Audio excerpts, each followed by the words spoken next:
If you're not getting the foot traffic you'd like into your vape shop, then your social media and your marketing strategy probably need a big upgrade. In this video, I break down 10 pieces of groundbreaking marketing advice from two of the most respected small business marketers out there. And this video starts right now. Hey, what's up? It's Jesse from VapeMentors.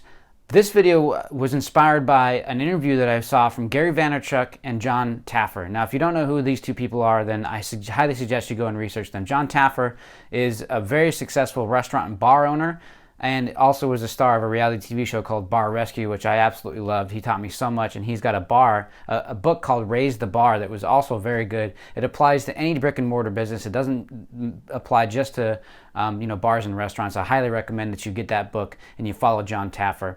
And then Gary Vaynerchuk, of course, is Gary Vaynerchuk. If you don't know who he is, you probably are not really paying attention to Instagram marketing and best practices in 2019. So this is an interview from Gary Vaynerchuk's podcast. I'm going to post a link to the original interview in the description of this video, and I encourage you to watch the whole thing because they get into a lot of different other stuff that is just it's so fun to watch. And it applies directly to any brick and mortar business. And so this video, I'm going to break down some key points and some key topics that I picked out of the interview that I really think that you should be paying attention to, and how you can apply them to your vape shop in 2019. So if you're struggling with your social media strategy, if you're struggling with your marketing strategy, if you want to get more customers into your vape shop, or you just want some new fresh ideas, this video is for you. So please like and subscribe if this video helped you. Share it with a vape shop owner that needs help as well. And please comment below if you get any ideas or inspiration, or you want to share a struggle that you're having. I'd be happy to try to help. So stay tuned. The first clip starts right now. If you can increase your guest frequency by one visit a month, that's a 12 to 15% increase in revenue. Right. One visit more per month is 12 to 15%. You need to work on that as well. So you need to have the frequency programs in place. You need to have programs to get people that come midweek back on weekends, people that have a propensity to come on weekends, to come back midweek. You need to work this in a more immediacy type of a way. You've got to increase frequency as well, especially in a market like yours where you can only get so many new customers. You got a lot of barbecue in your area. Sure, yeah, no, absolutely. So sometimes it isn't a question of adding more customers. Sometimes it's a question of adding more customers and more frequency. Okay, so frequency is something that normally gets missed because everyone wants to get the new customer, but frequency is just as important because it's actually cheaper to get a customer who's already a customer into your shop than trying to go get a new customer. And so things like getting that batteries replaced, having them come in, having their batteries checked on, having them replace their batteries, their coils are going to run out, their tanks are going to break, their devices are going to malfunction, they're going to run out of liquid, they're going to need to buy they want to try different types of liquid. They're going to bring their friend in that's the smoker that wants to try vaping. There's opportunities to have tasting parties and special events and game nights and Super Bowl watch parties and sports watch parties. You've got all kinds of opportunities to bring people into your shop, and you have to identify those people that are only coming on the weekdays or the ones that are only coming on the weekends, and find reasons to get them to come in on different days. And frequency should be looked at as just as important as new customer acquisition. In this next clip, Gary talks about the importance of having variety and how to actually inject variety and local topics and local culture into your Instagram posts, and how to not run out of content. Barbecue in Kentucky, which allows you to speak about a lot of things like sports and other things. It doesn't have to always be about the food, right? You could talk about the basketball team and things of that nature, the recruits. You think so? You think people like that kind of 100%, brother. side content like that? If you literally post and use the hashtag whoever Kentucky recruited, and I promise you 5 of them are superstars, and you use their hashtag of those 5, I promise you that people are going to discover that because they're clicking that hashtag. Kentucky basketball, it's forget religion. About it. It's religion. So yeah, I absolutely do. Like when I look at your Instagram, and great job by Andy here, like pulling up your stuff, like we haven't even begun here, right? And you could do one day just on the beans. One day just on the coleslaw, like one day just on the beans. The way you have to think about your Instagram strategy is what local things can you leverage? What local hashtags can you take advantage of? What local events, what local sports teams, what local anything, if you're in a rural town, there's something going on locally. And to think that your vape shop is somehow separated from whatever's happening outside of it is the wrong way to think about it. You are a part of the community, and you can use Instagram to tell your story as something that's living inside of a community, inside of an ecosystem. He used Kentucky basketball in this example. It can be absolutely anything. It could be a rodeo. It could be a silly parade that happens every year. It could be, I mean, anything that makes your town unique. How do you inject yourself into that conversation? How do you use the hashtags that other people are using? That's what you have to start thinking about. There's an endless amount of possibilities, and you don't have to keep thinking about it in such a myopic way where you feel like you're running out of content. So you can do this in your vape shop. You just have to put your heads together and think about which topics are going to work for your local community. This next clip is talking about the importance of story and how you should be using it in your marketing campaigns. So you have a story, and the most powerful asset to marketing, particularly to millennials these days, is to have a story. Is that story online? Do people know that story? Your mother's recipe? Are you creating curiosity online and in a marketplace to try your mom's recipes? So again, if you feel like you're running out of content or you're running out of things to say or a position to have, ask yourself, is your story out there? Is your story visible to people? Is your story part of your marketing message? Because that is the ultimate level of branding. You may not think that your story is unique. You may not think your story is special, or or even repeatable or noteworthy, but you will never know if it is any of those things if you never talk about it and if you never share it. And what you'll find is that by sharing your story, you'll actually differentiate yourself much more from your competitors. So if you're having a problem with a competitor, standing out from them, share your story. Share that personal story, whatever it is. It doesn't matter.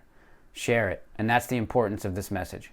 This next clip is actually advice from John, which is one of the tenets of his marketing philosophies, which is this idea that you're not selling a product, you're actually providing an experience. You know, I'm going to say something, and I think Gary's going to agree with me.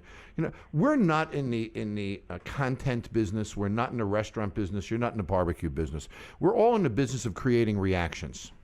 When a post creates a reaction, it works, doesn't it? 100%. When it creates no reaction, it doesn't work. So the post isn't the product. The reaction is the product. The post is the vehicle. To you, barbecue isn't a product. Barbecue is a vehicle. The product is a reaction. Are people reacting well? Are they sitting up when the food hits the table? Are their feet tapping to the music you're playing? How are your guests reacting? So I hope that makes sense to you and your vape shop. What you guys are not selling juice or e-liquids. You're not selling devices. You are selling, in your case, a life-saving alternative to a deadly disease and a deadly habit.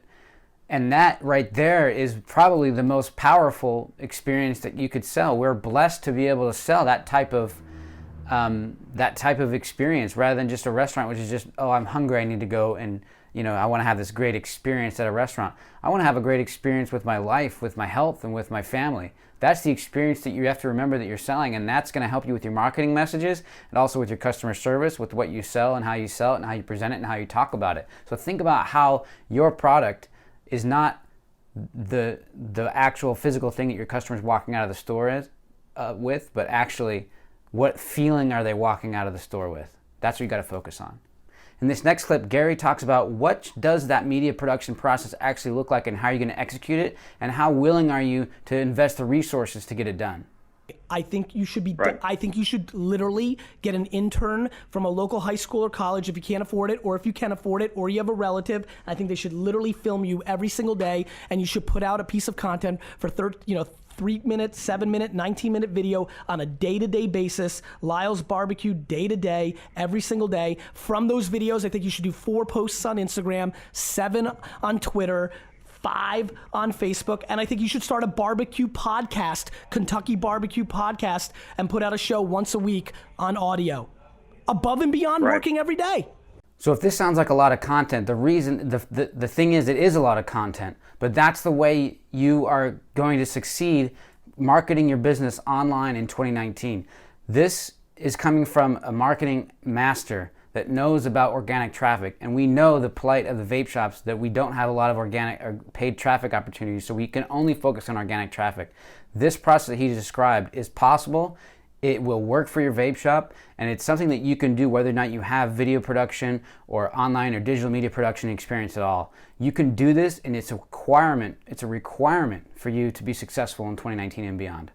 This next clip is an important lesson in the relationship between what you're charging and what people are willing to pay for, and how you should be thinking about price. Well, let's say you were selling a steak for half the price of somebody else, and somebody comes up to you and says your steak is too expensive.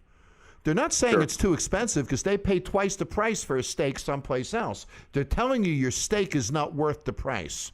So I don't think you should ever lower your price. You need to make the statements that provide the value commensurate with that price. So are you saying the things, recipe, spec, our best ribs are the best in the world, the meatiest, it falls off the bone. You don't have an absolute value issue. You have a value perception issue. And there's a difference between perceived value and absolute value.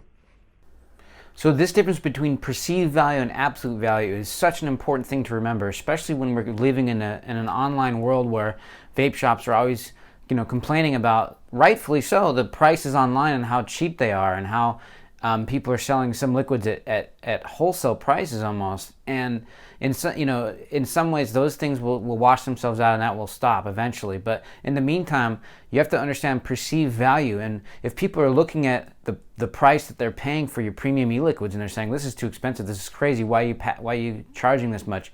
You need to be able to say with confidence and use those value statements, no, this liquid is better because it won't clog up your coils.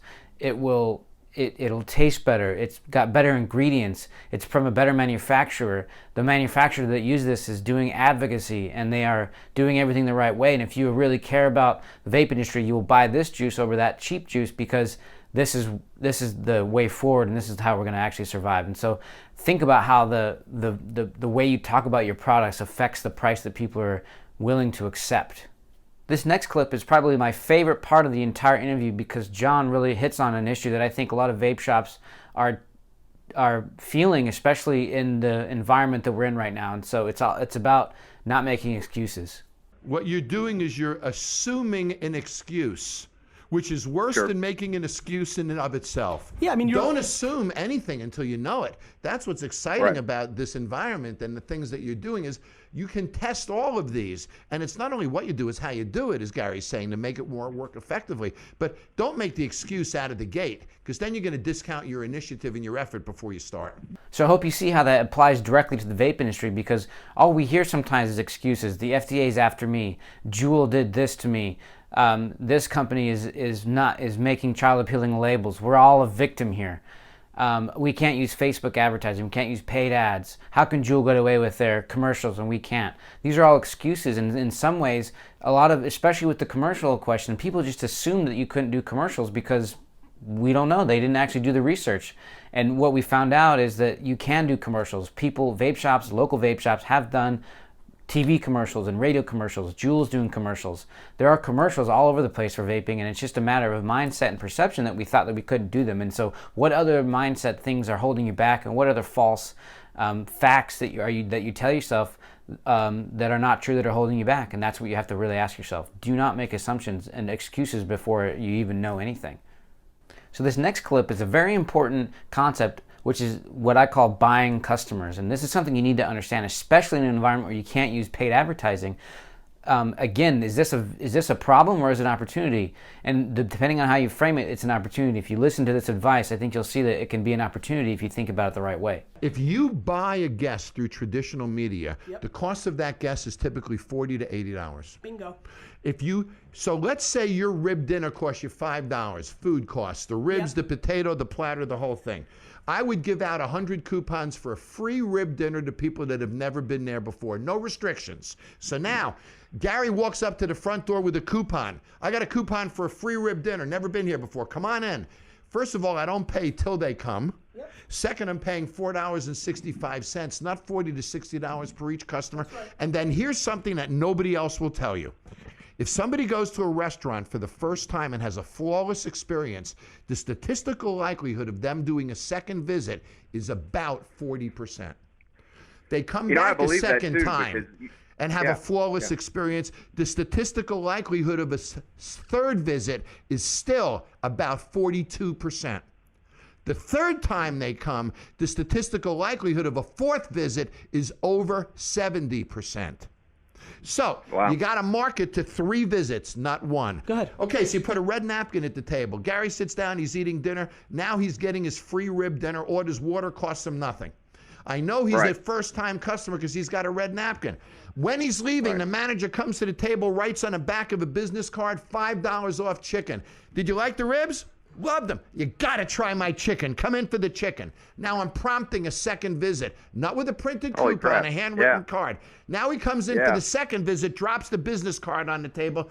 Everybody knows this is a second visit because red napkin was the first visit. Second visit, you finish the meal, you go up, you say, so how was the chicken? It was freaking great. Are you full? Totally stuffed. Man, next time you got to try my cheesecake. Free piece of cheesecake. Now, 3 visits. The rib dinner cost me $5. The chicken was a washout because it was a discount. That's right. The cheesecake is $1.35. For about $6, you got 3 visits out of him with a 70% likelihood of a 4th. That's the way you market a restaurant within the 4 walls of it. Okay, so John gives some amazing advice here, and I want to break it down in 2 ways. First of all, this idea of buying a customer is the way you have to think about this. Again, we talk about how we can't use paid advertising, and we feel like that's holding us back, and in some ways it can be. But he just described in a way that you can buy a customer in other ways. You can give away product. You can give away good experiences, and I know we have restrictions on what we can give away. We have to have an exchange of value in exchange of money at some point in the vape industry. That is a legitimate restriction we have to worry about. But what are you willing to pay for a customer? You know, and for instance, let's say you could use paid advertising for a minute. Take some time and really understand, what would I actually spend? How much would I spend on a paid advertisement? Should I be able to do that? Okay, well, you can't do that. So now take that money you would have spent. You said I would have already done this, and that is now your customer acquisition fund. Whatever you want to do with that money, that's your paid advertising now. So this idea that paid advertising doesn't exist is actually just it's just based on limiting beliefs. Now, the other thing he said, which is incredibly important, and I hope you really listen to this, is that you market to the 3rd visit. Everybody's always so worried about getting that first customer in the door, getting that sample, that starter kit sold to them. What are you doing to follow up to that person? What are you doing with that person to get them to come back to get more juice from you and not just go online? What are you getting them to come back a 3rd time? You have to market this. This applies not just to restaurants. This applies to vape shops because you are in the recurring business model, just like a restaurant. So, hey, next time you come in, $10 off your next flavor. We'd love to have you try a bunch of flavors. Next time you come in, they come in the second time. Hey, next time you come in, by the way, we're going to want to change out that coil. I'll give you a free coil. Okay. How much did that cost you, and how much, and then what did that do to the customer for them to become a regular customer? That goes back to frequency that you talked about earlier. So important. Market to the 3rd visit, just like he says, and find out what you're willing to pay for a new customer. This next clip is about how you can offer steep discounts to new customers without alienating your current customers and making them feel like you're not giving them the same value. I used to do that too, but it was tricky, right? Because now some of your old-time customers may see that, and they've got that angst of, wait a minute, why am I being not treated that way as a loyal customer? You just want new people, and it's always been a friction for us, right? Right? Now, I just went to Instagram, right? I typed in Lexington, Kentucky. Got it? Yes, sir. I'm looking at 9 posts right now that are top posts, and ungodly amounts, unlimited amounts of people's posts that are from Lexington, Kentucky. I went down all the way down, and that's from 48 minutes ago. 40 pictures down, 48 minutes ago. Thousands of people are posting right now on Instagram from Lexington, Kentucky. I go to the top 9 posts. I click the middle one. It's a nice little cute couple, right? They got 298 likes. Abby, she's from somewhere. She's part of a sorority, it looks like. She has 2,387 followers. There's a triple dot in the top right corner on Instagram. I hit it. It lets me send her a message. I send her a message. Abby, see you in Lexington. We love being part of Lexington. Here's a $20 off coupon, $10 off coupon, free chicken. Only she sees it. You're grabbing somebody who has a big social media profile. You've not hurt any of your loyal customers like me and John had to back in the day. She comes and she posts a picture of the food and creates word of mouth. Now that $5 acquisition created no friction to loyal customers, And because she's now media, she amplifies it, and you're getting an $80, $500, $4,000 media amplification against your $5 So what Gary did there was two things, very important to understand. First of all, he went and found, he searched Instagram in his local area, and he found a person with a high influence. 2,000 followers is a lot, even for just somebody who's just a random person. You know, most people have only a couple hundred followers. Reach out to that person because they're likely to post a lot. You know, don't just give this to anybody, right? Pick the people that you want to give this to. Say, hey, you know, like you said, I'm in the local area. We love, you know, X, Y, and Z. Come by. Please take a photo of the food. Here's a coupon. No one knows that they got that offer, and the likelihood of her posting on Instagram is probably pretty likely because this person posts a lot. So you can do this in your vape shop too. Think about who you can reach out to. Look in your local area. Find the person who vapes a lot, who has a decent number of followers. Just a couple of hundred more than average is all you need. Somebody who posts often. That's all you really want. And reach out to them, give them a direct message, give them a coupon. You should be doing this at least once a week, probably once a day. So I saved this final clip for the end because it's my favorite, and I think it's the most important lesson in marketing and in business and in life and anything. And what Gary does here is if you watch the rest of the interview, the person is talking about how he feels stuck and he wants it so bad, and he never gets complacent. And Gary rightfully calls him out on something. And I'm going to let you watch it, and I'll tell you what I think you should be taking away from this.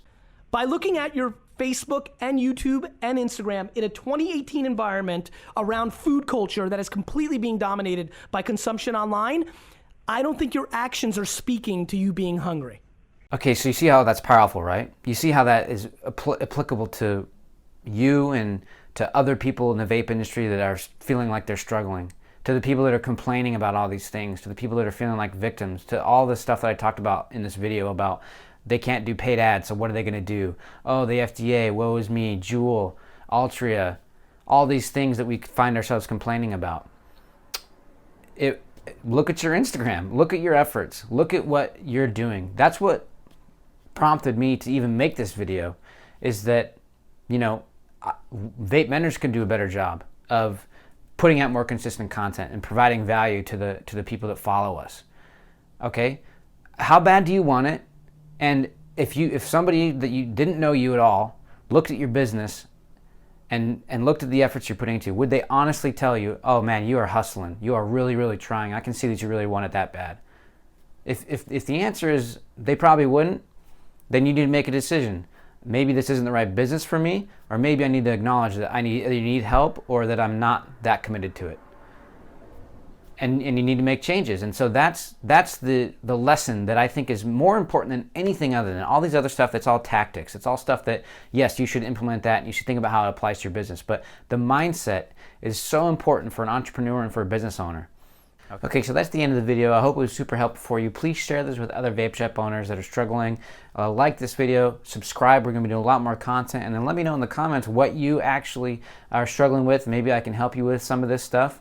And also, periodically we do these vape shop marketing accelerators where we actually get other vape shop owners together in small groups to meet virtually over Zoom meetings.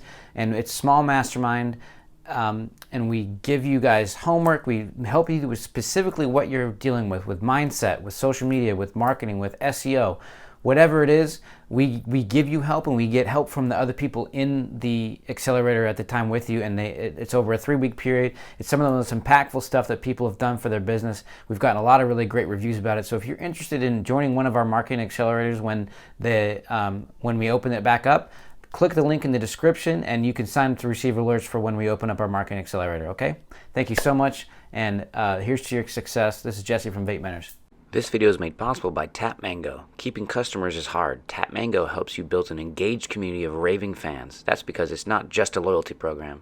It's the most comprehensive customer engagement platform on the planet. It has gamification, mobile payments, social media integration, SMS campaigns, and way, way more. Watch our webinar with TapMango to learn more. Click on the link in the description to get a free demo, or go to vapementors.com/tap and be sure to ask about the VapeMentors discount.